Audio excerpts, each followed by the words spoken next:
Bienvenue en direct du plateau ici de Canal Pharmagora pour cette nouvelle édition des pharmaciens de l'année sous le haut patronage du Moniteur. Tout de suite, je vais laisser la parole à Gilles Lebros et Isabelle Diquero du Moniteur pour nous présenter les 10 pharmaciens dont 6, je crois, sont encore avec nous. Oui, tout à fait. On a le plaisir d'accueillir aujourd'hui 6 pharmaciens. Les 4 autres s'excusent, n'ont pas pu assister à cette petite cérémonie. Donc on appelle immédiatement le premier lauréat, Anne Rosart. Alors, Anne Rosart, dont... La seule femme avec nous ce soir, donc honneur aux dames. Voilà, Anne, étonnamment, est pharmacien hospitalier. Elle nous vient de Belgique et un pharmacien hospitalier qui s'intéresse aux pharmaciens d'officine. Anne, en fait, travaille pour que les pharmaciens d'officine puissent connaître les soins palliatifs. Donc ça fait maintenant 2 ans qu'elle s'est engagée avec l'association François-Xavier Bagnoud, et donc dont le but est la promotion des soins palliatifs à domicile. Et elle s'active beaucoup pour informer les pharmaciens d'officine, pour les impliquer dans les soins palliatifs, chose qui est très très peu connue à l'officine et qui pourtant devrait commencer à concerner vraiment le pharmacien, puisque l'hospitalisation à domicile et le maintien à domicile se développent de plus en plus.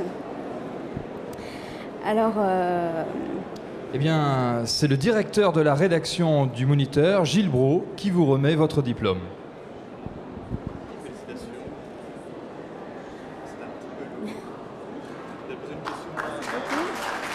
Vos impressions ?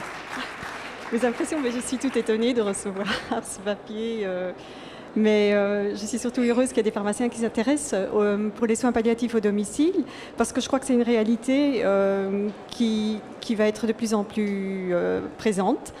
Des patients demandent à retourner chez eux au domicile. Ils ont bénéficié de soins palliatifs en unité de soins, en milieu hospitalier. Alors, une fois qu'ils rentreront chez eux, le pharmacien d'officine entre en fait en jeu. Et je pense qu'il a vraiment sa place pour travailler avec les autres professionnels, mais ça demande d'abord de découvrir ce que c'est que vraiment le soin palliatif, quoi.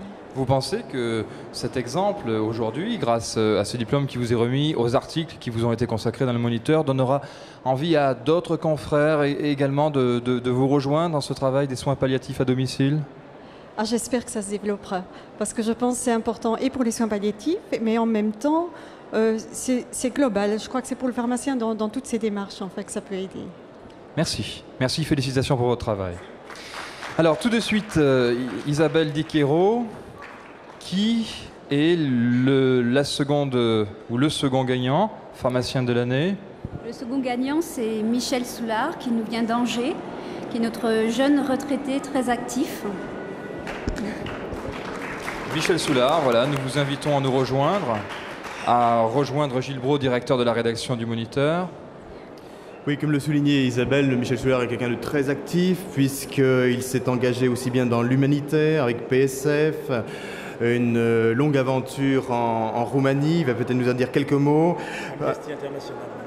Amnesty International, vous allez compléter ma présentation. Vous êtes également professeur de toxico et de biologie. Et également, vous avez contribué avec un échange avec la Roumanie. Alors, d'où vient cette passion pour la Roumanie ? Cette passion pour la Roumanie, elle vient de la nuit des temps. Justement, j'arrive de Bucarest et ils m'ont demandé là-bas de leur expliquer pourquoi j'aimais leur pays. Ça vient un peu de mon enfance, de toute cette Europe orientale un peu mystérieuse. Et je connais la Roumanie depuis 1980. Et quand Pharmaciens sans frontières a été créé en Maine-et-Loire, notre premier voyage humanitaire a eu lieu en 92 en Roumanie, parce que nous connaissions des Roumains qui avaient émigré en France. Et en revenant de ce premier voyage humanitaire, j'ai pensé qu'on pouvait faire des échanges et des stages hospitaliers là-bas. Et depuis, on arrive cette année de notre 7e stage à Bucarest. Et l'avantage est que la Roumanie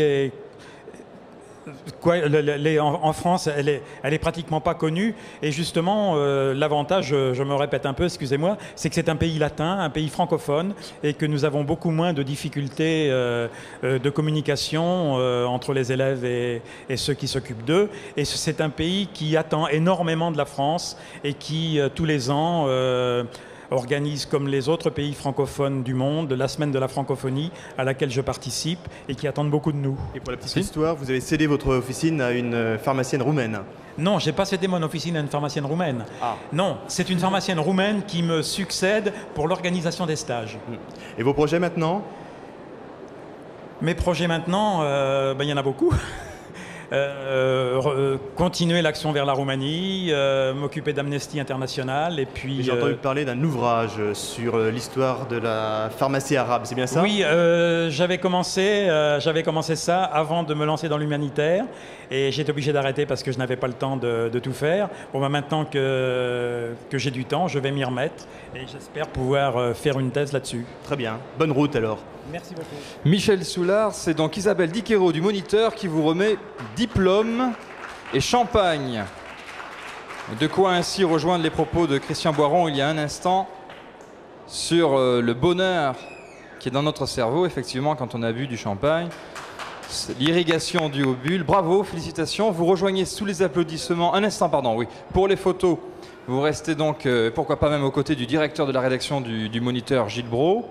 Ensuite, une nouvelle ou un nouveau pharmacien sera appelé ici dans le cadre de ces pharmaciens de l'année de notre édition spéciale aux côtés du Moniteur des pharmacies. Alors, qui est le troisième? Il s'agit de notre confrère Pascal Spazola.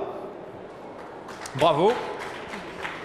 Oui, alors Pascal Spazola est très actif, il s'implique beaucoup auprès des enfants puisqu'il s'active pour que les droits des enfants soient reconnus. Il a obtenu déjà la journée nationale des droits de l'enfant. Maintenant, il travaille, et je ne sais pas, peut-être que c'est déjà fait à la journée internationale. Non, ça n'est pas encore fait. On attend ça pour juin au mieux et pour novembre au pire. D'accord. Et tout ça, en fait, au sein de la Jeune Chambre économique française, dont il fait partie depuis assez longtemps. Et de toute façon, la vie associative, c'est quelque chose qu'il connaît assez bien, puisqu'il a commencé ça depuis la fac. Quand j'étais encore assez jeune, oui, depuis une dizaine d'années maintenant. Ok, eh bien bravo à la JCE et surtout bravo à vous qui en faites partie, qui recevez en tant que pharmacien diplôme et bien sûr quand même champagne magnum de la part de Gilles Brault, le directeur de la rédaction du Moniteur des pharmacies. Il y a les caméras qui vous enregistrent. Si vous aviez un message aujourd'hui à faire passer. Oui, bien sûr que j'ai un message. Eh bien, moi, je voudrais que, en fait, pour faire passer cette journée universelle des droits de l'enfant pour laquelle je travaille, eh bien, on a besoin qu'un pays membre de l'ONU dépose un texte à l'ONU qu'il demande, ça c'est fait, c'est Monaco, et que 20 pays membres soutiennent cette demande. Pour l'instant, nous en avons 8. Il en manque donc 12. Alors, je dis, si vous connaissez des gens, des ambassadeurs de pays européens ou autres, eh bien, contactez-moi. Je serais très content de pouvoir faire avancer ce problème bien plus rapidement. Puis bon, c'est toute une équipe qui bosse avec moi, je ne suis pas seul. Donc en fait, je la dédie aussi aux gens nombreux qui ont travaillé avec moi pour ce sujet. Eh bien, l'équipe peut vous regarder en ce moment en direct sur Internet, hein, je le rappelle, grâce au site de Global Santé qui est en lien avec ici le site de Canal News. Donc c'est avec eux, j'espère que vous boirez cette bouteille. En tout cas, c'est sous les applaudissements du public que vous allez pouvoir regagner le banc des pharmaciens de l'année. J'espère que votre message est entendu. Pour plus d'infos, le Moniteur sera sûrement à la disposition de ceux qui voudront avoir des renseignements sur vous, donnera vos coordonnées. Et je crois que vous pouvez compter sur Thierry Maranger, le commissaire général de ce salon, pour jouer de ces relations internationales et vous appuyer. Bravo encore. Alors, quel est le prochain pharmacien que vous avez mis à l'honneur? J'appelle Jacques Hertz. Alors, Jacques Hertz est âgé de 50 ans, 3 enfants. Vous êtes installé à Anzin Saint-Aubin, qui se situe dans le nord-ouest d'Arras, c'est bien ça. Et votre combat au niveau du département, c'est la toxicomanie, un travail au quotidien. Et vous travaillez notamment au sein de l'association MJT 62, c'est-à-dire l'association Médecins Généralistes Toxicomanie du département 62. Et vous êtes président de l'association locale de MAD au niveau local. Et vous participez actuellement à la mise en place d'un centre méthadone. Où en est ce projet ? Alors ça, c'est un projet qui est géré par le président de MJT 62. Alors ça se situe évidemment dans des sphères gouvernementales assez hautes, puisque la décision est ministérielle. On espère bien l'avoir, ce centre méthadone, puisqu'aujourd'hui, dans la région Nord-Pas-de-Calais, les prescriptions de méthadone se font principalement dans le département du Nord et sur l'île. Donc on aimerait bien qu'il y ait un centre méthadone maintenant sur le Pas-de-Calais. Mais votre appel devrait d'autant plus être entendu que nous sommes dans le cadre des États généraux, initiés par Bernard Kouchner. Et à mon avis, les papiers qui seront édités dans le Moniteur seront lus attentivement par le secrétaire d'État. Oui, tout à fait. J'avais une autre question à poser à M. Hertz. En quoi, selon vous, un patient toxicomane est-il différent par rapport à un autre patient disons que c'est un patient, si vous voulez, qui était complètement sorti du circuit sanitaire. Et les médicaments de substitution, notamment Subutex, a permis de le réintégrer dans le circuit. C'est-à-dire qu'il revoit un médecin, il revoit une pharmacie régulièrement, aussi régulièrement possible. C'est-à-dire, en général, on essaie d'avoir une délivrance quotidienne, sinon hebdomadaire, ce qui fait qu'il a quand même un contact avec des professionnels de santé. Si le médecin le juge, il peut l'envoyer voir un dentiste, il peut l'envoyer voir un radiologue. Donc, ce qui fait que ce sont des gens qui étaient sortis et qui sont à nouveau réintégrés, donc il y a un certain suivi sanitaire de ces gens. Et ça, je trouve que les médicaments de substitution ont été d'un très gros apport à ce point de vue-là. La question n'est pas réglée globalement, évidemment, hein, il y a bien d'autres causes, mais je pense que du point de vue sanitaire, c'est très satisfaisant. Très bien, merci et encore bravo. Bravo, et c'est Isabelle Diquero du Moniteur qui vous remet la bouteille peut-être à boire en équipe et surtout le diplôme. Vous restez bien sûr présent pour notre caméra de Canal Pharmagora et les photographes dont ceux du Moniteur. Et déjà peut-être Gilles, pouvons-nous parler du prochain ou de la prochaine lauréate ? D'un prochain lauréat puisqu'il s'agit de Monsieur Jean-Marie Tagafosso. Alors Jean-Marie Tagafosso, c'est l'heure européenne incarnée, puisqu'il a quitté la France pour l'Angleterre. Il ne trouvait pas de travail chez nous. Il a fait la démarche de chercher de l'autre côté de la Manche. Et ça a marché, ça a même très bien marché, je crois, puisque ces derniers temps, il a déjà changé de fonction. Maintenant, il est à Londres. Il était dans le Kent et maintenant, il est à Londres. Et il va nous expliquer un peu s'il est l'exception qui confirme la règle ou s'il y a vraiment un créneau chez nos amis anglais. En fait, il n'y a pas un créneau spécial. Je me dis que le problème du chômage peut, à l'heure actuelle, si jamais, il y a un chômage réel en France, et la pharmacie ne fait pas exception, je me suis dit, à partir de 1997, quand j'ai découvert l'article du Moniteur dans lequel Boots de Chemist en Angleterre avait passé une annonce pour chercher des pharmaciens en France, je me suis dit en fait qu'il y avait un problème. C'est-à-dire qu'une société, une chaîne pharmaceutique aille à l'étranger, passer une annonce pour chercher des pharmaciens qui, de surcroît, ne parlent pas la langue du pays, du pays en question. Je me suis dit, en fait, il fallait faire quelque chose.